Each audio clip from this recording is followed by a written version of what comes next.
Throughout history, men have been involved in the caring arts. In the Middle Ages, various male religious orders were formed, such as the Knights Hospitaller, the Knights of St. John, and the Knights of Lazarus.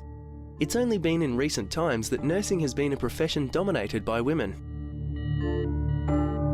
Today, young men are now taking advantage of the benefits of a nursing career, as it still offers a challenging and rewarding career for those who continue to care for the sick and infirmed.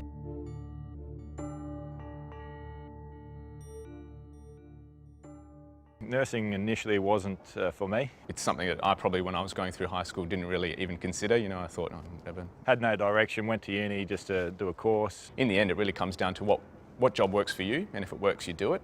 It really has worked for me. I went to a friend at the time, and he said, look, what are the three most important things for you? A good friend of mine told me there was a ratio of 7 women to 1 bloke at university if you did nursing, so I thought that was pretty good odds. I was 1 out of 20 or 25 female nurses. Money, women, and travel.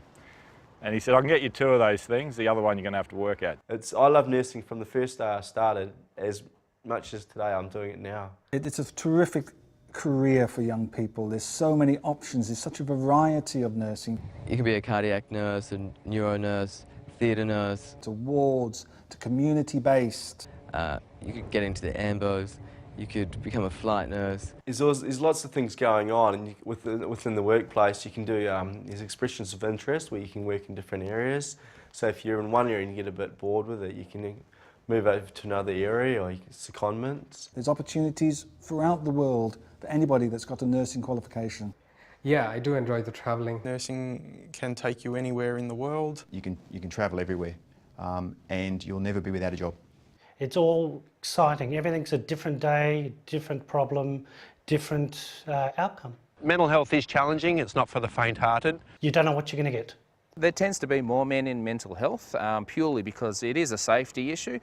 I've worked in forensic settings in the UK in a place called Broadmoor, working with the criminally insane. I dealt with people who are addicted to heroin, people addicted to prescription medication. This psychotic patient thought the world was going to end if he saw the sunrise, so he thought he was being a humanitarian and saving the world, so he pulled out his eyes and swallowed them.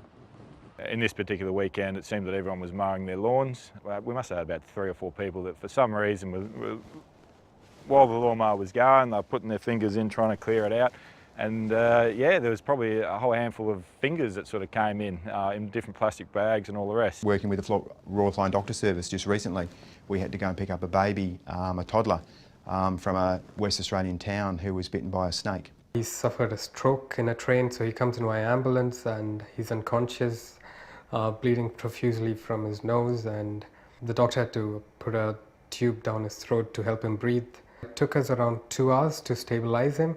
Being my first critical patient, I had to go talk to his wife outside, who was, in tears. You've got to be just moving, quick. Saving someone's life in a couple of minutes is a fantastic feeling. But the highlight of the whole thing was 5 months later, I meet them down at the cinemas, and so the couple is there and the husband is there, and so he doesn't know me because he was unconscious. So she sees me from back down the popcorn aisle, and she comes running and, oh hey, see, that's my husband, and she just thanks me for everything I did.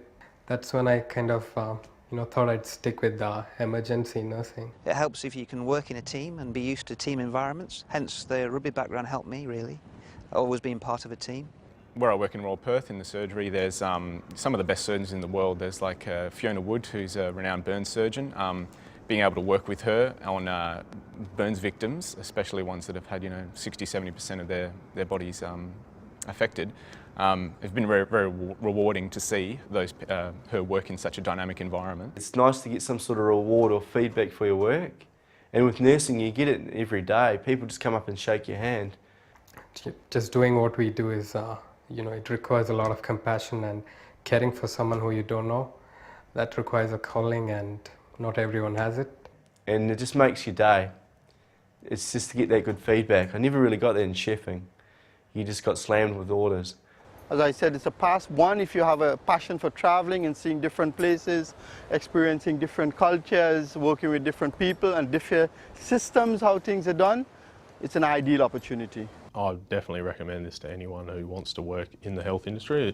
Anyone who's interested in any medical background and people, if you like working with people, definitely recommend it. I think it's a great career because it really allows you, as one of my teachers said to me once, to really influence the history of a single man, woman or child. It allows you to make a tangible difference in someone's life, in the community, in the healthcare system, that sort of thing. I live in a fantastic area. I live on near Cable Beach in Western Australia. I'm a member of the Surf Lifesaving Club.